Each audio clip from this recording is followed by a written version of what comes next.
나라와 기록 전시관은 2019년에 개관한 나라기록관의 상설 전시관입니다. 우리나라의 기록 전통과 이를 현대적으로 계승한 공공기록물 관리에 대한 이야기를 만나보실 수 있습니다.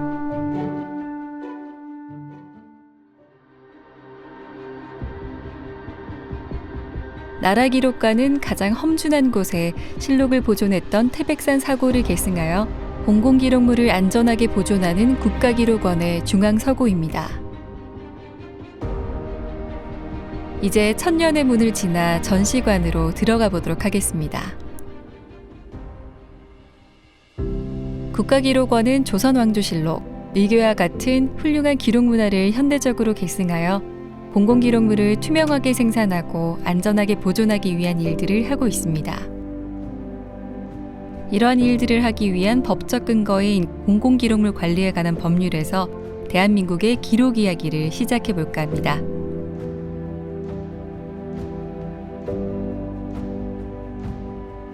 (1998년 5월) 당시 행정자치부 장관의 결재를 받은 공공기록물법 제정 기본계획입니다.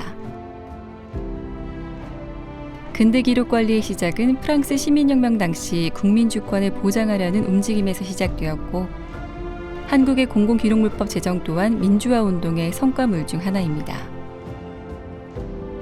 공공기록물법은 기록물을 보존하는 법적 근거로 1999년 1월 29일 김대중 대통령의 재가를 통해 공공기관의 기록물 관리에 관한 법률로 공포되게 됩니다. 이렇게 만들어진 공공기록물법은 공무수행의 과정을 시작부터 끝까지 모두 남기도록 하였습니다.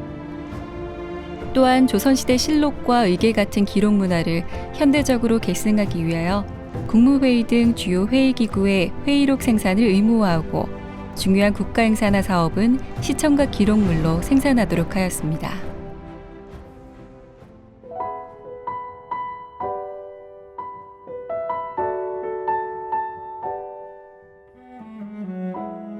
헌법은 국가 수립을 위하여 가장 먼저 제정되는 최상위 법률입니다. 1948년 7월 17일 대한민국 재헌헌법이 공포되었고 1987년 10월 개정까지 9번에 걸쳐 헌법이 개정되었습니다. 대한민국 헌법 제1조 제1항 대한민국은 민주공화국이다. 현행 헌법인 9차 개정헌법은 1987년 60 민주항쟁의 결과로 탄생하였으며 대통령 직선제를 도입하고 언론, 출판, 집회, 결사에 대한 허가와 검열을 금지하였습니다.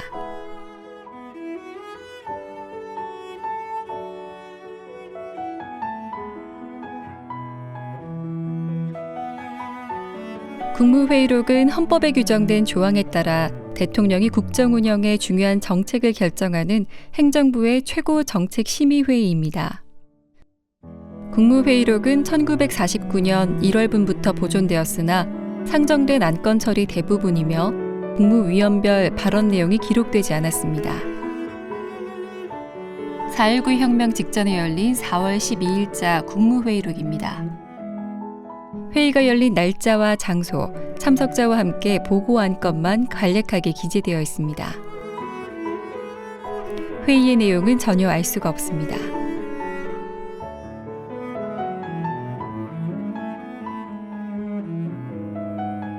같은 날 국무회의에 참석했던 신두영 전 감사원장의 비망록입니다.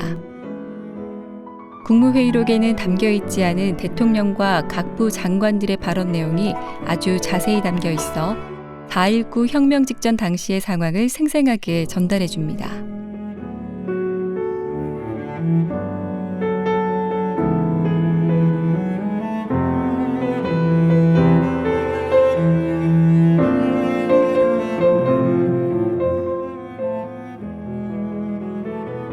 (1999년) 공공기록물법 제정을 계기로 회의록 작성이 의무화되어 이때부터는 국무회의의 내용을 자세하게 기록으로 남길 수 있게 되었습니다.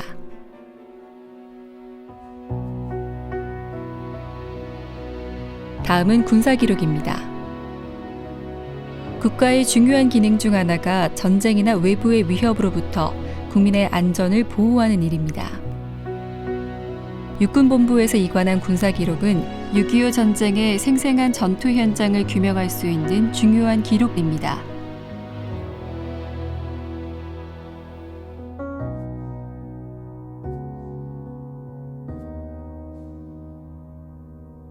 (6.25) 전쟁 당시 작성된 사단작전 경과 요도입니다. 제6사단에서 휴전회담을 앞두고 1950년 6월 25일부터 1952년 8월 7일까지의 전투를 요약한 지도입니다. 문서에 담아낼 수 없는 6.25 전쟁 당시의 정황들을 보여주고 있습니다.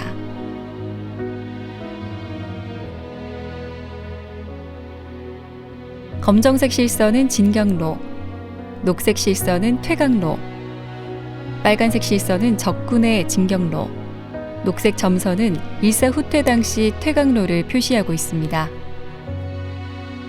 아래쪽의 도표에는 전과 통계가 표시되어 있습니다.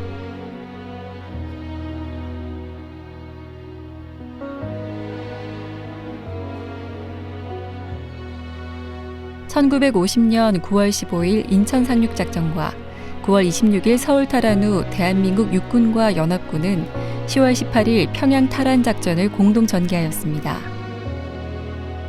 이 작전 명령은 하루 전인 10월 17일 18시에 육군본부 총참모장 정일관 소장의 명의로 하달된 작전 명령입니다.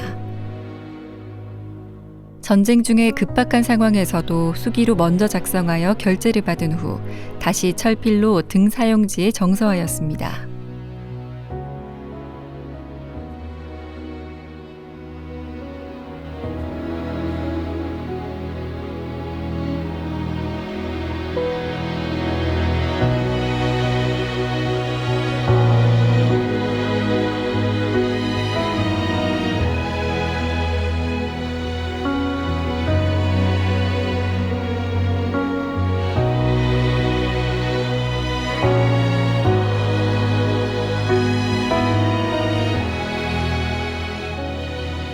국군과 국제연합군은 10월 22일 평양을 탈환하게 됩니다. 제6사단은 가장 선봉에서 10월 26일 압록강까지 진격하여 수통에 물을 담아 이승만 대통령에게 헌수하였습니다. 1953년 7월 27일 체결된 정전협정문입니다. 전쟁이 중공군의 개입으로 교착 상태에 빠지자 정전협상이 시작되었고 1953년 7월 27일 정전협정이 체결됩니다. 협정서는 서원과 5조 63항의 전문, 11조 26항의 부록으로 구성되어 있습니다. 이 협정에 따라 전쟁이 중지되었으며 군사 분계선을 중심으로 남북 각각 2km씩 비무장지대를 두게 됩니다. 조선인민군 총사령관 김일성, 중국인민지원군 총사령관 펑더하이, 유엔군 총사령관 마크웨인 클라크가 서명하였고 북한군 측 대표 남일, 유엔군 측 수석대표 윌리엄 켈리 해리슨이 서명하였습니다. 한국은 이승만 대통령이 정전협정에 반대하여 서명하지 않았습니다. 이로부터 지금까지 60년이 넘도록 유례 없이 긴 시간 동안 정전협정이 지속되고 있습니다. 도면은 문서에는 다 담을 수 없는 국토 변화, 토목 건축 과정을 기록하는 중요한 기록물입니다. 국가기록원에는 조선 총독부가 남기고 간 2만 6천여 매의 도면이 보존되고 있습니다. 일제는 1916년 6월부터 1925년 12월까지 약 10년간 경복궁 공사를 진행했고 이 과정에서 경복궁의 기본축을 바꾸어 놓은 사실을 증거하는 도면도 포함되어 있습니다.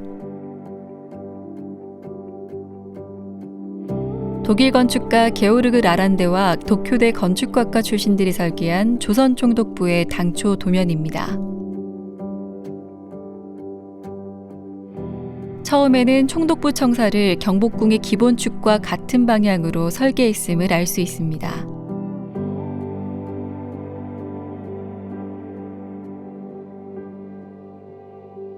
하지만 최종 도면에는 총독부 청사를 중심으로 기본축이 3.5도 틀어져 있습니다. 이 도면은 일제가 3.1운동 등의 영향으로 경복궁을 완전히 해체하지 못하고 전각만 대대적으로 철거한 채 경회로 북쪽에는 총독 골프 연습장을 짓는 등 경복궁을 유린한 실상을 담고 있습니다. 또한 경복궁을 청사 중심으로 완전히 해체하고 청사와 공원 부지로 조성하려는 것을 보여줍니다.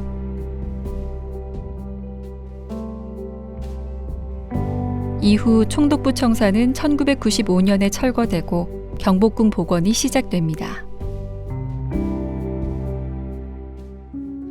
국가기록원에는 대한뉴스, 88올림픽, 2002 월드컵, 2018 평창 동계올림픽 개회식과 폐막식, 남북 적십자 회담 영상 등이 시청각 기록물로 보존되고 있습니다.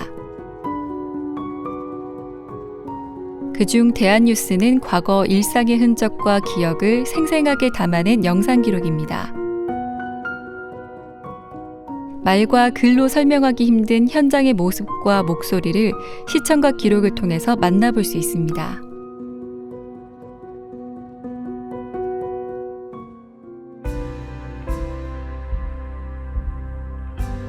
공공기록물법에서는 공무수행과 관련하여 생산하거나 접수한 행정박물도 기록물에 포함시켜 보존하도록 하고 있습니다. 나라기록관에는 역대 국세, 관인, 올림픽 성화봉과 훈장, 메달, 선물 등이 행정박물로 분류되어 기록유산으로 보존되고 있습니다.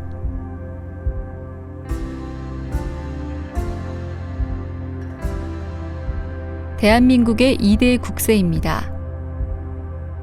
국가의 권위를 상징하며 나라의 시대성과 국력, 문화를 반영하는 상징물입니다.